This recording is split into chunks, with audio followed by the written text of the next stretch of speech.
សួស្តីអ្នកនរគ្នាជួបគ្នាជាមួយមិត្ត KC ទៀតហើយណាហើយមិនដែរនៅពេលដែលបានមើលភាគទី31 32ហើយមានអារម្មណ៍មិនដែរអត់មានពិតជាសុំទោសគ្នាយើងខ្លះមែនតើណាដែលសារតើមួយរយៈហ្នឹងអត់មានអាសាថែមមកពេកអញ្ចឹងទៅអត់មានពេលក្នុងការ voice over រឿងឲ្យអ្នកគ្នាមើលទៅហើយអាក្នុងភាពដែលខ្ញុំបានផុសការពីល្ងាចមិញម៉ោង4ម៉ោង5ហ្នឹងគ្នាយើងបានមើលប្រកាសជាខកចិត្តហើយត្រូវអត់ដែលសារតែខ្ញុំទទួលស្គាល់ថាការសម្រេចរបស់ខ្ញុំនៅក្នុងភាគហ្នឹងគឺអត់ល្អទេគឺថាអន់យកតែមែនតើហ្មងអ្នកនរគ្នាពេលដែលអ្នកនរគ្នាស្ដាប់ហើយដឹងតែអស់កម្លាំងហ្មងដោយសារតែក្នុងសលេងដែលខ្ញុំសម្រាយហ្នឹងគឺថាអស់កម្លាំងអាលេងរបៀបថាវាអស់ power ហ្មងដូចជីវិតអស់ថ្មចឹងដោយសារតែពេលហ្នឹងគឺខ្ញុំរវល់ខ្លាំងមែនតើនៅពេលដែលខ្ញុំកំពុងតែ voice over គ្នាយើងហ្នឹងប៉ុន្តែដោយសារតែខ្ញុំមានពេលទៅពេលហ្នឹងឥឡូវទៅខ្ញុំ voice ទាំងដែលខ្ញុំអត់សូវមានកម្លាំងនិយាយហ្នឹងឯងតែខ្ញុំពិតជាសុំទោសគ្នាយើងមែនតើហើយដើម្បីកុំឲ្យគ្នាយើងខកចិត្តមួយខ្ញុំចឹងឥឡូវនេះគឺខ្ញុំបានមកសម្រាប់ភាគថ្មីទៀតហើយគឺភាគទី33ជាមួយនឹងភាគទី34ណាអូខេមកអត់និយាយច្រើនទេយើងចូលមកកាន់ភាគហ្នឹងគ្រាន់ប្រាប់ថាភាគនេះគឺអាចនឹងមានសំឡេងរៀងអាក្រក់ស្ដាប់តិចអ្នកនរគ្នាជាពិសេសគឺសម្រាប់ក្មេងៗពួកគាត់បើសិនជាដល់កន្លែងហ្នឹងអ្នកនរគ្នាអាចខាបានដោយសារតែខ្ញុំសុំទោសគ្នាយើងមែនតើណាហ្មងគឺនិយាយទៅសូមអធិស្ឋានទុកមុនព្រោះទៅដល់កន្លែងហ្នឹងវាអាចនឹងមានពាក្យពេចន៍ខ្លះវាអត់សមរម្យទេ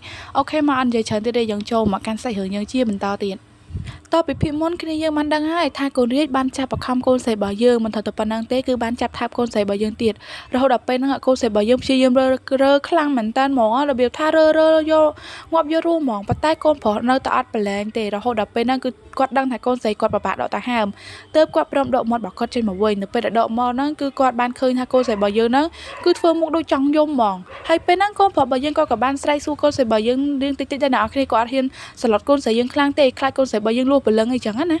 យ៉ាងម៉េចឯងគ្រាន់តែនៅជាមួយយើងហ្នឹងហេតុអីបានជាធ្វើដូចជាមុខចង់ស្លាប់ដែរនោះយើងមិនមែនទៅតែធ្វើរឿងនេះជាមួយគ្នាទេឯងក៏ដឹងដែរថាយើងធ្វើជាមួយឯងគឺច្រើនដងមកហើយទោះបីជាយើងធ្វើម្ដងហ្នឹងទៀតក៏វាគ្មានជាបញ្ហាដែរណាវាទៅអញ្ចឹងវិញហើយមកតាមលោកគេធ្វើចរិតអីចឹងកូនហើយឲ្យគេលើកលែងទោសមិនទៅអើយបើកូនឯងធ្វើចរិតអីអញ្ចឹងប៉ុន្តែពេលនោះគាត់បានឃើញទឹកភ្នែកកូនស្រីរបស់យើងហូរមកគាត់ក៏រៀងអាណិតដែរទៅគាត់បាននិយាយថាអូខេខ្ញុំមិនធ្វើរឿងនេះជាមួយនឹងឯងក៏បានដែរប៉ុន្តែឯងមិនត្រូវរត់គេចពីខ្ញុំទៀតនោះទេឬបែបហ្នឹងកូនស្រីរបស់យើងគាត់ក៏ព្រមងក់ក្បាលអ្នកនរគ្នាគឺងក់ក្បាលទាំងទឹកភ្នែកហ្មងអូយកន្លែងហ្នឹងខ្ញុំខំគិតថា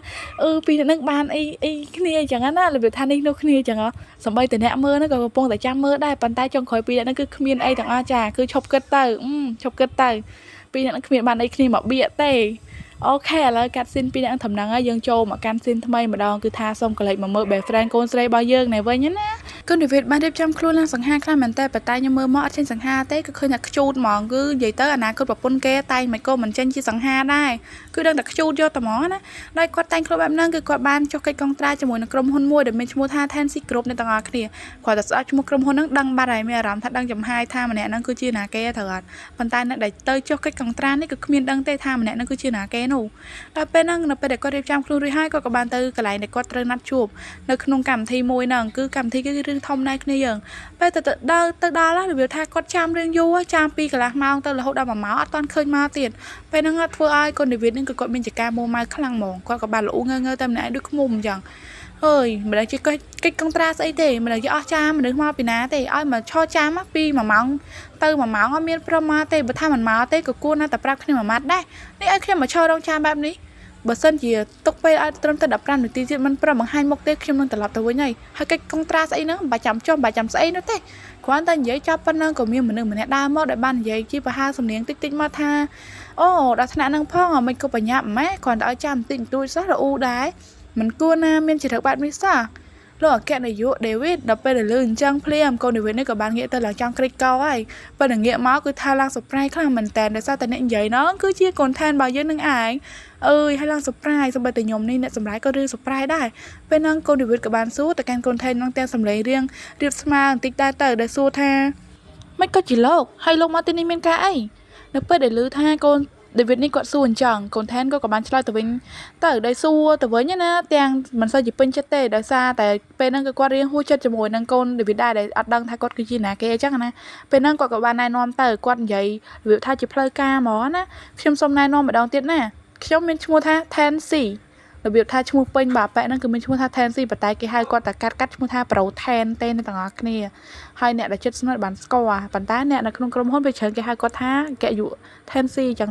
ទៅពេលហ្នឹងដែលធ្វើឲ្យកូន David របស់យើងក៏គាត់មានជាការស្រឡាំងកាំងហ្មងគាត់ក៏បានសួរថាអូបើអញ្ចឹងអ្នកដែលឲ្យខ្ញុំមករងចាំរយៈពេលឡើងចាំប្រហែលម៉ោងហ្នឹងគឺជាលោកទេហ៎ ពេលលឺចឹងកូនថានរបស់យើងគាត់ក៏បានងក់ក្បាលហើយគឺថាញាក់ចាំញាក់ស្មាអីចឹងទៅរបៀបថាធ្វើចរិតចេញមកបែបមិនខ្វល់គឺថា I don't care ហ្មងរបៀបថាធ្វើចរិតបែបហ្នឹងគឺធ្វើឲ្យកូន David គាត់មានជាការគ្រឹះចង់តត3ជើងណាអត់គ្នារហូតដល់ពេលហ្នឹងហើយទៅគាត់បាននិយាយសម្រាប់សម្រួលគ្នាទៅថាអូហើយបើជាលោកអញ្ចឹងបណ្ដាហេតុអីមិនត្រូវក្បាច់ក្បោកាច់កង់ឲ្យខ្ញុំមកចាំលោកដែរមិនក៏ព្រមប្រាប់ថាលោកគឺជាអគ្គនាយកនៅក្នុងក្រុមហ៊ុន Tensi Group អីហើយខ្ញុំដឹងតែម្ដងទៅចាំបាច់កាច់កង់ក្បាច់ក្បោច្រើនធ្វើស្អីពេលលើគេនិយាយអញ្ចឹងគឺថាដូចរៀបចាក់នេះអញ្ចឹងណាក៏ធ្វើឲ្យប្រូថែនរបស់យើងហ្នឹងគាត់ក៏ឈរសោកញញឹមទៅនៅពេលដែលឃើញឈរសោកអញ្ចឹងកូននិវិតនេះគាត់ក៏មានការហួសចិត្តដែរដែលបាននិយាយថានៅសោកចិត្តទៀតឲ្យខ្ញុំមកចាំលោកអស់រយៈពេលប្រហែលម៉ោងគួរតែមើលម៉ោងផងធ្វើជាអគ្គនាយកមួយទាំងមូលអត់ជាគោរពពេលវេលាទៅសោះហើយក៏មិនថាដោយដឹងថាកូននិវិតហ្នឹងអត់ពេញចិត្តនឹងខ្លួនដោយឲ្យរងចាំយូរកំពុងតែឆេះដុំអញ្ចឹងគាត់ក៏បាននិយាយលួងលោមដែលបាននិយាយថាអូខេខ្ញុំសុំទោសឯងដែលឲ្យឯងមករងចាំខ្ញុំយូរតែខ្ញុំគ្មានចេតនាចង់ឲ្យឯងមករងចាំអញ្ចឹងទេ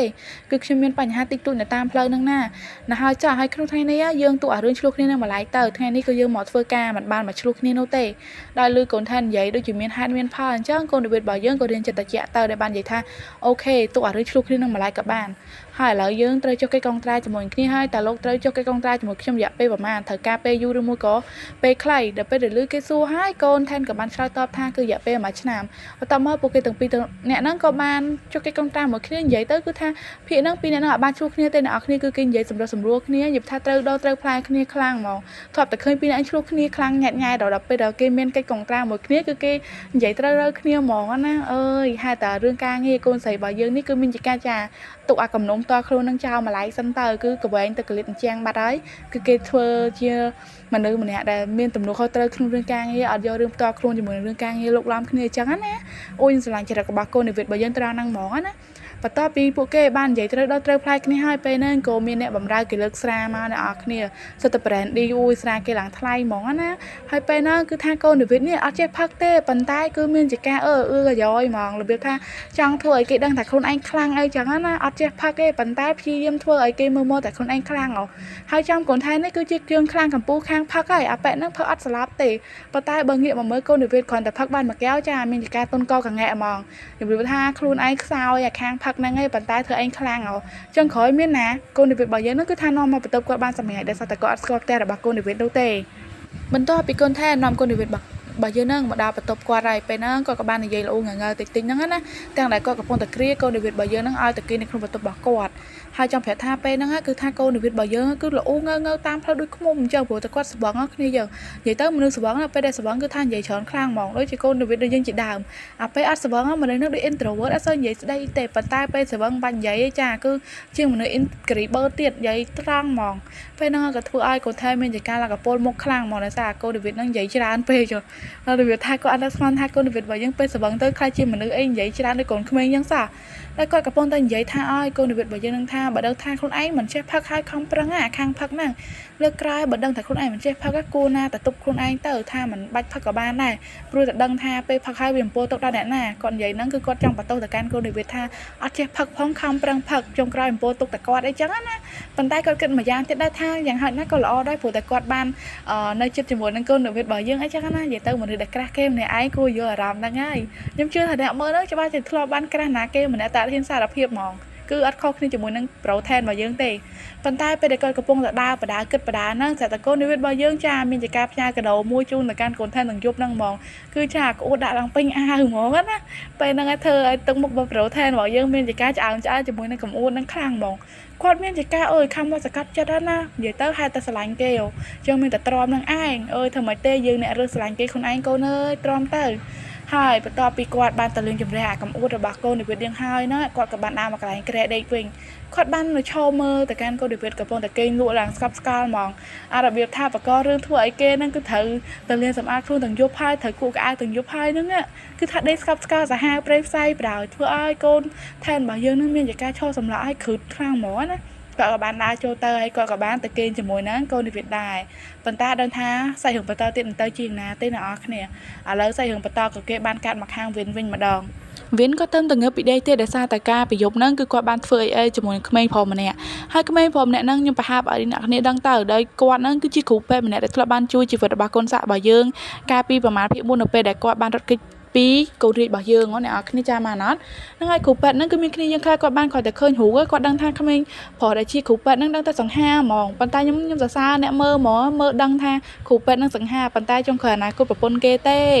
េហើយឥឡូវហ្នឹងគឺត្រូវបានវានឹងចាប់ឆៃបានសម្រេចហើយមូលហេតុដែលចាប់ឆៃគាត់អត់ទាន់ដឹងដែរថាមកពីមូលហេតុអីហើយនៅពេលដែលវិញគាត់ងើបមកហ្នឹងគាត់ក៏បានទិញទូរស័ព្ទរបស់គាត់មកមើលឃើញថាកូនសាក់របស់យើងបានមីសខលមកកាន់គាត់ច្រើនដងមែនតើមិនក្រៅពី10ដងទេអ្នកនរគ្នានៅពេលដែលគាត់ព្យាយាមតាក់ទងទៅវិញគឺអត់ឮសម្លេងឆ្លើយតបមកវិញសូម្បីតែបន្តិចពេលហ្នឹងធ្វើឲ្យគាត់មួម៉ៅខ្លាំងមែនតើហើយការមួម៉ៅរបស់គាត់មិនថាទៅចេះកំហឹងដាក់អ្នកណាគាត់ក៏បានបែរមុខមកចេះកំហឹងដាក់ទៅលើគ្រូពេទ្យរៀងទៅច្រឡឹងរបស់យើងហ្នឹងកំពុងតែដេកយំដណ្ដកហ្នឹងធ្វើឲ្យគាត់កាន់តែឆេះដុំទៀតបដាយមានណាហក់ទៅសគ្រប់គ្រូពេទ្យតូចរៀងច្រឡឹងរបស់យើងហ្នឹងម្ដងទៀតពេលហ្នឹងហើយធ្វើឲ្យគ្រូពេទ្យរបស់យើងហ្នឹងគាត់មានជាការយំស្រាក់តែម្ដងគឺនៅតែយំសុំវល់លើកដៃបំណំទៅកាន់គេមើលទៅគួរអាណិតខ្លាំងមែនតើអ្នកបាននិយាយថាសុំតោខ្ញុំគ្មានចេតនាធ្វើរឿងទាំងអស់ហ្នឹងទេសុំវល់លោកដោះលែងខ្ញុំទៅវិញទៅខ្ញុំសុំវល់ពេលនេះលោកបានអ្វីដែលលោកចង់បានហើយដោះលែងខ្ញុំទៅវិញទៅប៉ុន្តែវិញហ្នឹងគឺគាត់អស់ចិត្តទេគាត់នៅតែនិយាយថាគ្មានចេតនាតែអ្នកឯងបានធ្វើវារួចទៅហើយមិនក៏ឯងនិយាយថាគ្មានចេតនាទៀតឯងត្រូវតែទទួលខុសត្រូវនឹងទាំងអស់មិនថាឯងមានចេតនាឬមួយក៏គ្មានចេតនាទេប៉ុន្តែរឿងមួយហ្នឹងគឺវាបានកើតឡើងរួចទៅហើយយើងអត់តដឹងឡើយថាពីរអ្នកហ្នឹងមានរឿងអីជាមួយគ្នាបានជាឈានដល់ដំណាក់កាលត្រូវបានមកហាយសាច់គ្នាស៊ីបែបហ្នឹងហ៎ដល់ពេលហ្នឹងនៅពេលដែលនិយាយចប់ភ្លាមវាហ្នឹងគាត់ក៏បានអោនទៅថាបំបិតមាត់របស់ក្មេងប្រុសដែលជាអ្នកគ្រូពេទ្យដែលរៀនតូចច្រឡឹងរបស់យើងហ្នឹងបន្តទៀតគាត់មិនមែនថាធម្មតាគ្នាយើងមានជាការថាបែបលក្ខណៈថារោរាខ្លាំងយកតែមែនតើណារបៀបថាថើប៉ុន្តែដៃរបៀបដូចមកចឹងនិយាយថាអោបរត់រាងកាយគេអូសំខាន់ណាស់គឺដៃនឹងអោបចកេះគេហើយចកេះកូននឹងឡើងទូចលូនហ្មងអូយនិយាយថាខ្ញុំឃើញរៀងកូននឹងខ្ជូតខ្លាំងហ្មងលក្ខណៈថាវាស៊ីខ្លាំងពេកហើយពេលនឹងវិញក៏បាននិយាយថាឯងត្រូវតែទទួលរងរឿងនឹងទាំងអស់មិនថាត្រូវរយៈពេលយូរប៉ុណ្ណាឬមួយក៏ខ្លីនោះទេឯងត្រូវតែទទួលខុសត្រូវរឿងហ្នឹងដោយនៅតែមិនអាចនិយាយឈ្នះជាមួយនឹងវិនបានអ្នកគ្រូពេទ្យរៀងទៅច្រឡឹងរបស់យើងហ្នឹងក៏អត់មានពាក្យប្រកែកតវ៉ាជាមួយនឹងវិនដែរមានតែដេកទ្រាំឲ្យវិនហ្នឹងគឺថាលុកលាន់រាងកាយរបស់គាត់តាមអំពើចិត្តហ្នឹងទ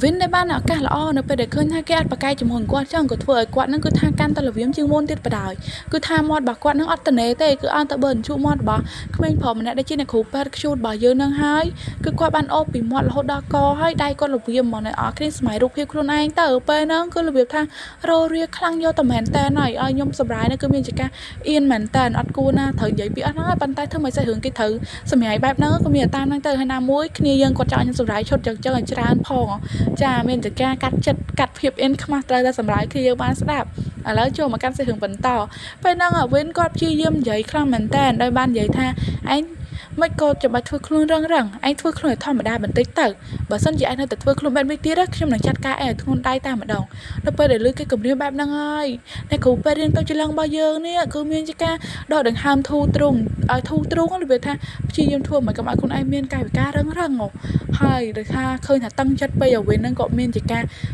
ចាប់យកអាក្បាត់កគ្នាយើងស្គាល់ក្បាត់កហ្នឹងហើយចាប់យកមកចងដៃគេជាប់ក្រែអូយកោខើម៉ែអូឃើញឡើងហោះចឹងហ្មងអូយ